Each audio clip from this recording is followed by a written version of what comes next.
Unpredictability जिंदगी का दूसरा नाम होता है। तो मैं ये समझना चाहता हूँ हमेशा से कि एक महीने का एक फिक्स खर्चा है मेरा और आपकी ज़िंदगी का, कि ज़िंदगी बचानी है तो भाई साहब लाइफ इंश्योरेंस का ये खर्चा तो करना ही पड़ेगा। अब मुझे समझ में नहीं आता, कई बार आपको भी लगता होगा यार ये क्यों ही हो रहा है, ये इसको ढंग से समझा दूंगा आज मैं सवाल पूछ के। स्वागत है परचम के कमाल के एपिसोड में, जिसमें आज हमारे गेस्ट बहुत ही खास है। इनसे आप लाइफ इंश्योरेंस का कोई भी सवाल पूछो, आपको आटे में नमक होता है ना जितना जरूरी, जितना आपके हड्डियों में कैल्शियम के लिए दूध पीना जरूरी डॉक्टर बताता है, डॉक्टर से दूर रहने के लिए एक एप्पल बताता है, उतना ही जरूरी ज्ञान देंगे आपको, उतनी ही जरूरी इंसाइट्स देंगे, उतना ही जरूरी आपकी जिंदगी का लाइफ इंश्योरेंस है ये आपको बता देंगे। रोहित सर हमारे साथ है, स्वागत है आपका परचम के इस नए एपिसोड में। कैसे हैं आप? All well, thank you. क्या खा के आए अभी डिनर में? नॉर्मल घर की सब्जी रोटी।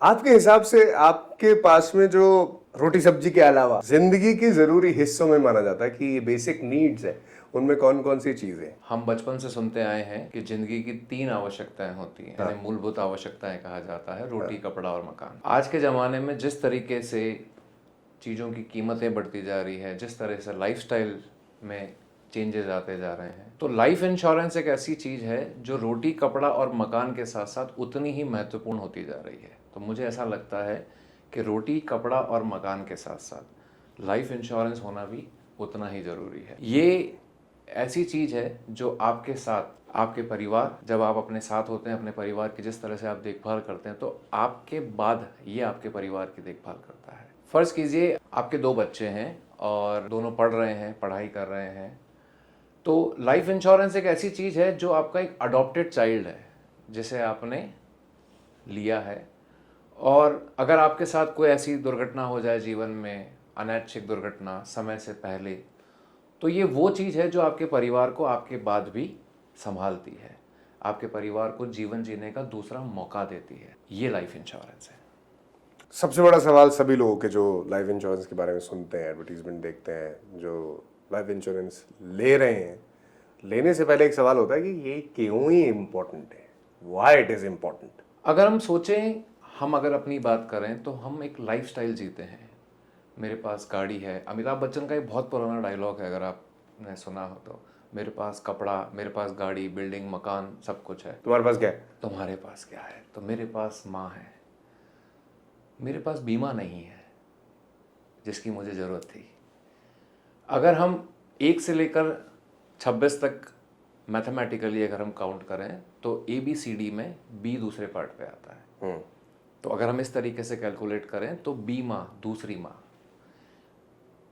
मेरे ना रहने पर मेरे परिवार को एक माँ की तरह संभालने वाला बीमा होता है। मेरे परिवार की सभी ख्वाहिशें जो मेरे रहते पूरी होती थी, मेरे ना रहने पर वो मेरे परिवार की ख्वाहिशें पूरी करेगा।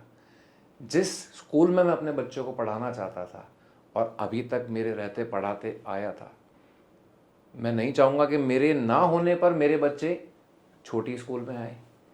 जिस गाड़ी में वो ट्यूशन जाते थे, उस गाड़ी को छोड़ के वो छोटी गाड़ी लें, या उनके पास गाड़ी ना हो। जिस तरह की लाइफस्टाइल, जिस तरह की पार्टीज़, जिस तरह की सेरेमनीज़ में, जिस तरह के मॉल्स में मेरी वाइफ मेरे रहते जाना चाहती थी, मेरे ना रहने पर उसकी वो लाइफस्टाइल सफ़र हो जाए। तो ये मेरी जिम्मेदारी बन जाती है कि मैं मेरे परिवार को मेरे बाद भी उसी तरह से खुश रख पाऊँ और वो उस तरह से रहें।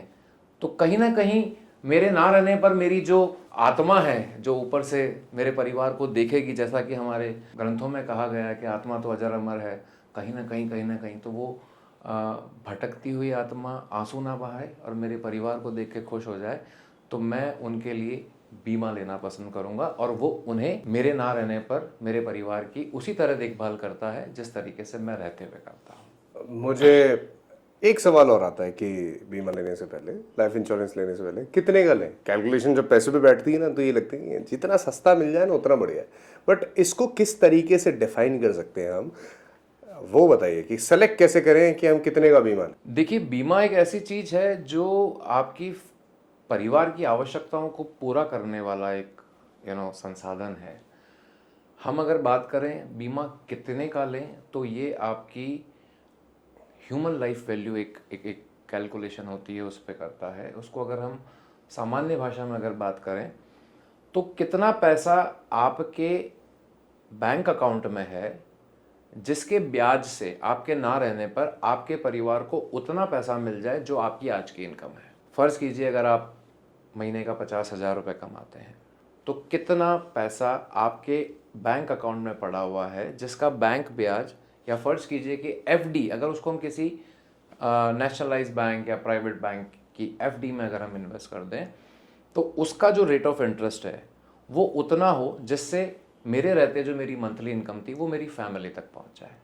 इसके लिए कीमत कोई भी हो सकती है। कीमत क्या हो सकती है? आपकी एज क्या है, ये बहुत बड़ा फैक्टर होता है। जब आप यंग एज में होते हैं, अर्ली एज में होते हैं, फ़र्ज़ कीजिए 18, 19, 20, 21, 22 साल की एज में होते हैं, उस समय आप अगर इस चीज़ को लेते हैं तो ये आपको कम कॉस्ट में आता है। जब आप उम्र में बढ़ते जाते हैं, जब आप 40, 50, 60 की उम्र में हो जाते हैं तो उसी चीज़ की कॉस्ट ज़्यादा हो जाती है। तो कितने का लें से बेटर ये रहेगा कि हम इसे कब लें। हम इसे लें अर्ली एज में, समय रहते लें, ताकि हमें उसकी कॉस्ट कम आएगी और लंबे समय तक वो बीमा चलेगा।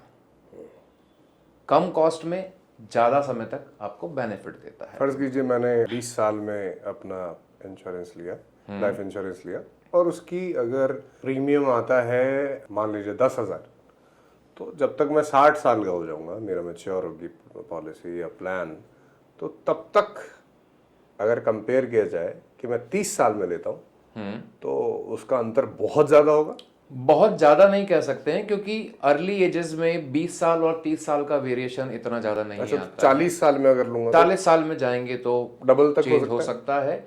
अच्छा, इसमें एक और बात है कि आपकी इनकम का कितना गुना बीमा मिलेगा, ये बहुत बड़ी बात हो जाती है। अब आप सोचिए कि अगर आप 20 साल की एज में हैं तो आपकी इनकम फ़र्ज़ कीजिए साल की 10 लाख रुपए है, तो 10 लाख रुपए का 25 गुना तक आपको बीमा मिल जाता है।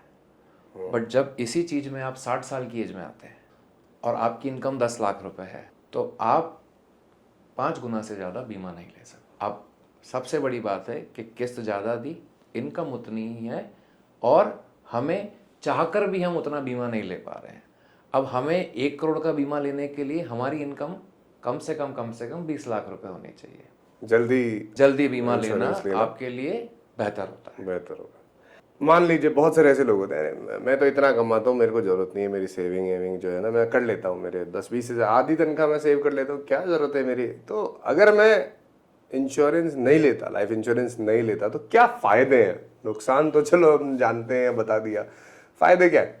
बहुत फ़ायदे हैं। आप सामान्यतः आप बीमा के अंदर आप साल का 25, 30, 40, 50 हज़ार तक का आप किस्त देते हैं। तो आप अपना फ़ोन जो है, जो आप एंड्रॉयड चला रहे हैं, आप एप्पल का एक स्टार्टिंग वर्जन ले सकते हैं। आप जो आपके पास गाड़ी है, आप एक बड़ी गाड़ी लेके कुछ किस्तें, कुछ प्रीमियम का इंस्टॉलमेंट अमाउंट आप ज़्यादा भर सकते हैं। 25 की जगह 30,000 की किस्त 30,000 की ले सकते। आप बड़ा मकान लेके, ज़्यादा लोन लेके आप कुछ 5-10 हज़ार रुपये महीने की किस्त और ज़्यादा भर सकते हैं आप, डिपेंडिंग ऑन योर जितना आपने बीमा नहीं लिया है। सही बात है, ये फायदे तो है। ये कब तक रहेगा? ये जब तक आप हैं तब तक आपके पास ये चीज़ रहेगी, और जिस दिन आप नहीं हैं, मुझे ऐसा लगता है कि उसके बाद ये सब चीज़ें बिक जाने वाली है, क्योंकि परिवार के पास कुछ रहा नहीं। जो आपके पास था वो आपने भोग लिया। अपनी इनकम का कुछ अंश आप अगर बीमा के तौर पे अगर बचत करते हैं तो शायद ये आपके परिवार को दूसरा मौका देता है, जैसा कि मैंने आपको कहा जीने का, उसी तरह की लाइफस्टाइल देता है। लाइफ इंश्योरेंस अगर मैं नहीं लेता हूँ तो काफ़ी हद तक ये चांसेस है कि मेरा परिवार जो लाइफस्टाइल कैरी कर रहा था उससे 2 या 3 गुना डाउन लाइन वाली जो लाइफस्टाइल है वो जीने पर मजबूर हो जाएगा। बेसिकली यही बात हुई जी। मैं इस पे कहना चाहूँगा कि 2 या 3 डाउन लाइन नहीं, मैंने कई लोगों के साथ इस तरह का सिनेरियो भी देखा है कि बहुत हद तक समस्याएं उत्पन्न होती है। आप बिजनेसमैन हैं, आप बिजनेस कर रहे हैं, आप हाईली एजुकेटेड हैं, आप जॉब कर रहे हैं, आपकी वाइफ हाउसवाइफ है, आपके बहुत छोटे बच्चे हैं अभी, राइट, वो तैयार नहीं हुए हैं कुछ इनकम जनरेट करने के लिए, और आपके साथ एक्सीडेंटल ऐसा सिनेरियो क्रिएट हुआ कि सडन डिमाइस आपके साथ हो गया। वाइफ चूंकि हाउसवाइफ थी, कभी जॉब करा नहीं उन्होंने, तो संभावना उनके सामने थी नहीं कि किस तरीके से लाइफ को जिया जाए। तो कहीं ना कहीं कुछ इस तरह की जॉब साथ में आती हैं, जैसे हाउस होल्ड काम कर लिया किसी के यहाँ जाके, या कॉम्प्रोमाइज़ करके कुछ छोटा सा जॉब कर लिया 7-8-10 हज़ार कम रुपए का, तनख्वाह की। बहुत कम तनख्वाह की, क्योंकि फैमिली से भी सपोर्ट नहीं मिल पाता है, उनकी पैटर्नल फैमिली से भी सपोर्ट नहीं मिल पाता है, क्योंकि वहाँ पर भी इतनी इनकम नहीं थी। तो आपकी लाइफ के अंदर जंप आपको मिला, आपके रहते रहते आप, यू नेवर नो आपकी लाइफ में आपके साथ क्या होने वाला है, यू नेवर नो कब आपको लॉटरी लग जाएगी, यू नेवर नो कब आपको ऐसा एक बिजनेस वेंचर मिल जाएगा, किसी के साथ आप एसोसिएट होकर बहुत अच्छा काम कर लेंगे। आपकी लाइफ के साथ जो लिखा हुआ था वो आपके साथ होना था, बट चूंकि आप नहीं हैं, वो आपकी लाइफ, आपके साथ आपकी वाइफ एसोसिएट थी तो उन्हें भी वो सब सुख मिलते। अब आप नहीं हैं तो उसका खामियाजा आपका परिवार भी किसी न किसी तरीके से भुगतेगा। और आप बहुत ही कॉन्फिडेंट थे इस चीज़ के लिए कि मैं बहुत आगे बढ़ना चाहता हूँ, बहुत आगे बढ़ूंगा और उसी तरीके से मेरा परिवार भी आगे जाएगा, बट अब आप हैं नहीं। तो जो सपने आपने देखे थे वो सपने वहीं टूट गए और आपकी फैमिली के सपने वहीं ध्वस्त हो जाते हैं। मैं ये जानना चाहता हूँ कि एक इंश्योरेंस, लाइफ इंश्योरेंस ले लिया हमने, उसके साथ में उसका ख्याल रखने वाली चीज़ें भी उसके साथ में आती हैं, उसके बेनिफिट्स को बढ़ाने वाली चीज़ें भी साथ में आती है।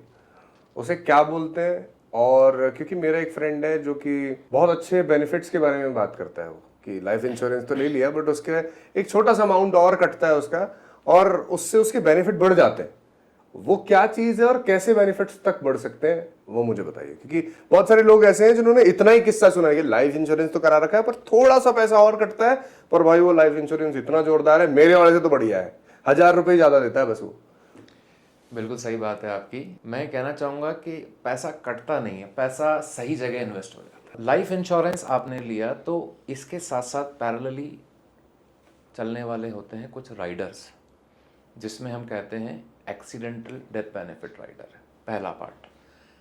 दूसरा पार्ट आपका एक और इसके साथ जोड़ सकते हैं आप, जिसे हम कहते हैं हॉस्पी कैश बेनिफिट राइडर। हम बात करते हैं इसके अंदर एक टर्म राइडर भी आपका ऐड होता है, जो कि टर्म प्लान की तरह ही होता है, बट वो एक लिमिटेड सम एश्योर्ड तक आप ले सकते हैं जितना आपका बेस प्लान का सम एश्योर्ड है। हम बात करते हैं क्रिटिकल इलनेस राइडर की, बात करते हैं कि आपके साथ कुछ क्रिटिकल इलनेस अगर हो जाती है, जो कि लिस्ट में मेंशन करी जाती है उस प्रोडक्ट के साथ, ऐसी सिनेरियो होने पर कंपनी आपको एक लमसम अमाउंट और देती है। तो आप नॉर्मल प्लान लेके चले, नॉर्मल प्लान के अंदर आपके साथ डेथ होती है, डेथ होने के बाद आपके नॉमिनी को सम एश्योर्ड मिल जाता है। बट अगर आपने इसके साथ कुछ अमाउंट ऐड करके एक्सीडेंटल डेथ बेनिफिट राइडर लिया, नॉर्मली हमने ये पाया है कि यंग एज के अंदर एक्सीडेंटल केसेस ज़्यादा होते हैं रादर नेचुरल डेथ। तो एक्सीडेंटल डेथ के सिनेरियो में जो आपने सम एश्योर्ड एक्सीडेंटल राइडर का लिया है, एक्सीडेंटल राइडर का सम एश्योर्ड प्लस आपका बेस सम एश्योर्ड, दोनों अमाउंट आपके नॉमिनी को मिलता है।